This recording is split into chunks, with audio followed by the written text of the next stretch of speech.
তো ভদ্র সমাজ, আমরা এখন দাঁড়ায় আছি হচ্ছে ৬,০০০ কোটি টাকার পাবলিক টয়লেট। এটা ৬,০০০ কোটি টাকার পাবলিক টয়লেট শুনে আপনার অবাক হবেন। কেন হবেন আমি বলতেছি। এই যে যে জায়গাটা, এটা আসলে পাবলিক টয়লেটের মতো লাগতেছে।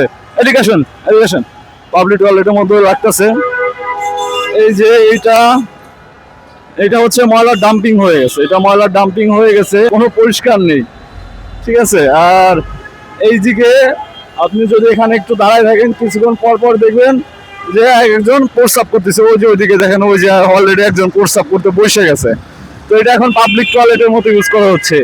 এটা হচ্ছে আপনার এয়ারপোর্ট থেকে গাজীপুর যাওয়ার একটা পরিকল্পনা ছিল, যেটা শুরু হয়েছিল 2012 সালে। এর বাজেট শুরুতে ছিল 2,000 কোটি টাকা। পরবর্তীতে এই বাজেটটা বাড়ানো হয়ে আপনার 6,000 কোটি টাকা। কিন্তু 6,000 কোটি টাকা হওয়ার পরও 14 বছর এই প্রজেক্ট এখনো চালু হয় নাই। অলরেডি মুখ থুবড়ে পড়ে গেছে। এটা সরকারের অন্যতম ব্যর্থতা ছিল। প্ল্যানিং যদি ভালো না থাকে, তাহলে যে কি করে একটা প্রজেক্ট এরকম ব্যর্থ হতে পারে, সেটা আপনারা এটা দেখলে বুঝবেন।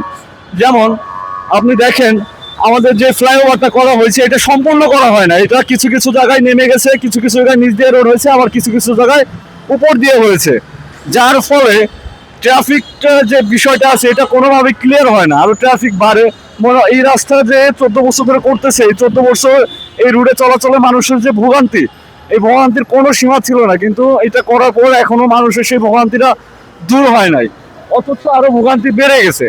এইখানে আমরা জায়গায় জায়গায় দেখতে পাবো, যেমন স্টেশন রোডে যে একটা স্টেশন আছে, আপনার সামনে গাজীপুরা 27 আছে, তারপর আবার সামনে গেলে বোট বাজার আছে, বিভিন্ন জায়গায় একটা স্টেশন পাবেন। প্রত্যেকটা স্টেশন এখন পাবলিক টয়লেটের মতো হয়ে গেছে। এখানে কোনো ব্যবহারের কোনো মানে সরকার যে পরবর্তীতে এখানে কোনো পরিকল্পনা করবে, আমি মনে হয় না যে এটা করতে পারবে। যে অবস্থা ওনারা করে ফেলছে। এরিগেশন আমরা জায়গায় জায়গায় দেখতে পাই কিছু কিছু হোল আছে, গাড্ডা আছে, যেটা ব্যবহার করে না। এদিকে পরিস্থিতি দেখেন, আরো সামনে যায় আমি দেখাচ্ছি। এই যে যে হোলগুলা, এইগুলা একবারে অসুরক্ষিত অবস্থায় আছে। রাত্রে এই যে এই ব্রিজ দিয়ে সব ওঠানামা করে, এই ব্রিজ দিয়ে সব ওঠানামা করে। যখন কেউ আসবে রাত্রে অন্ধকারে, এখানে পড়ে যাওয়ার অ্যাক্সিডেন্ট হবে। ওই সাইডের ব্রিজটা আমরা দেখছি বন্ধ করে দিছে, কারণ কিছুদিন আগে ওই সাইডের ব্রিজ একটা ফায়ারিং হয়েছে। ফায়ারিং এর ফলে তারপর পুলিশ উপরে পুলিশ থাকে, ওই পাশের ব্রিজটা বন্ধ করে দিছে। আর একটা জিনিস দেখছে, এই যে পাশে আমাদের ইস্তেমার মাঠ, ওই যে দুইজন অলরেডি দাঁড়ায় গেছে। সরকারের দোষ দিয়ে লাভ নাই, ওই যে দুইজন দাঁড়ায় পাবলিক টয়লেট মানে আপনার আব্দুল্লাহপুর থেকে স্টেশন রোডে এই পর্যন্ত পুরোটাই আমাদের সমাজ পুরো পাবলিক টয়লেট বানায় রেখেছে। 6,000 কোটি টাকার পাবলিক টয়লেট এটা। আসেন আরো সামনে আসেন। পাবলিক টয়লেট যেমন ধরুন এখানে ময়লা প্রস্রাব, ডাম্পিং এরিয়া বানিয়ে ফেলছে। এই যে অসুরক্ষিত, এটাও অসুরক্ষিত। এটা যে অবস্থায় 6,000 কোটি টাকার পাবলিক টয়লেট, এটা হচ্ছে আমাদের 6,000 কোটি টাকার পাবলিক টয়লেট, যা পুরো অসুরক্ষিত অবস্থায় পড়ে আছে। মানে আসার কিছুক্ষণ আগে এখান থেকে সিটি কর্পোরেশনের লোক যারা ময়লা আবর্জনা পরিষ্কার করে তারা ত্যাগ করছে, কিন্তু তারা যে বেশ একটা উন্নত করে দিয়ে গেছে, এখানে পরিষ্কার করে দিয়ে গেছে, সেটা আশেপাশের পরিবেশ দেখলে বোঝা যায়। আর এই যে যে মেনটেনেন্সটা, যেটা হচ্ছে পাবলিক টয়লেটের মতো ব্যবহার করতেছে, এইটা যে কেউ থামাবে, সে থামানোর জন্য ওই যে ওই সাইডে দেখেন পুলিশ বক্স আছে, ওইখানে ট্রাফিক পুলিশ আছে, কিন্তু এটা কেউ দমন করতে পারতেছে না। ট্রাফিক পুলিশ ওই পাশে দুইজন, ওই পাশে দুজন, 4 জন বা সর্বোচ্চ গেলে 6 জন ট্রাফিক পুলিশ আছে।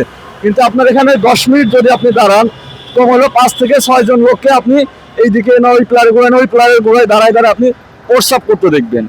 তো এই এলাকার যে সিটি কর্পোরেশন আছে বা সরকারের কাছে আমি এটাই বলতে চাই যে এটা পরিচর্যা বা এটা পরিকল্পনা ভুল ছিল, কিন্তু এখন এটা ঠিক করার জন্য যে পদক্ষেপ নেওয়া উচিত, সেটা নিয়ে সরকারের আগানো উচিত। তো নতুন সরকার গঠন হয়েছে, আমার তার কাছে এটাই আহ্বান, তিনি জানি এটা পরিকল্পনাটা ঠিকভাবে করে। বা এটা আমি যতদূর আমার কাছে ইনফরমেশন আছে যে এই প্রজেক্টের জন্য বাস কেনা হয়েছিল, গত সরকার সেই বাসের দিকে দুর্নীতি করছে, যার ফলে এখানে বাস আসেনি। এক কথা, এখন এই প্রজেক্ট আর কোনোভাবে চালু করা সম্ভব না। কিন্তু এই প্রজেক্ট রক্ষণাবেক্ষণ করে বা অন্য কোনো ব্যবস্থা করে নতুন কোনো পরিকল্পনা করা যায় কিনা।